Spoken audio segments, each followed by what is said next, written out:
अशा प्रकारे तुम्ही जर एकदा मॅगी बनवली ना, तर रोजच तुम्ही मॅगी खाणार ही गॅरंटी. आज सुट्टी होती, निवांत होतो आम्ही, तर भूक लागली होती. नवरा म्हटला, "मॅगी बनवतो." मी म्हटलं, "ओके." आम्ही 3 मॅगीचे पॅकेट यूज केलेत. अगोदर तेलामध्ये जिरा, कढीपत्ता टाकायचा. नंतर एक मॅगी मसाल्याचं पॅकेट टाकायचं आणि थोडी हिरवी मिरची. त्याला मग एवढं भाजायचं की थोडंफार करपून गेलं पाहिजे आणि असा पॅन शेक करायचा. थोडी स्टाईल मारायची, थोडी ॲक्टिंग करायची. कारण बायकोला पण वाटलं पाहिजे ना, किती मी मोठा कुक आहे.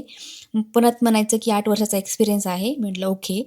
नंतर मग मसाला करपला की पाणी ॲड करायचं. पाणी टाकल्यावर तर असा धुरळा निघाला, फक्त फायर अलार्म वाजायचा राहिला होता आणि असा माझ्यासारखा ठसका लागला की समजायचं मॅगी छान होणार आहे. नंतर सगळी मॅगी टाकून द्यायची. मॅगी होते तोपर्यंत मी चीज बॉल बनवायला टाकले. हे आम्ही Costcoमधून घेतले आहेत. तुम्ही पण नक्की ट्राय करा. खूप छान लागतात. फायनली आमची मॅगी रेडी झाली आहे. देवाचं नाव घेऊन फर्स्ट बाईट मी घेतला. पण खरंच मॅगी छान झाली होती. मला एक्सपेक्ट नव्हतं की एवढी मॅगी छान होईल. पण छान झाली होती. तुम्हाला जर ट्राय करायची तुमच्या ओन रिस्कवर ट्राय करा. नंतर आम्ही आमचं पार्सल रिटर्न करायला गेलो.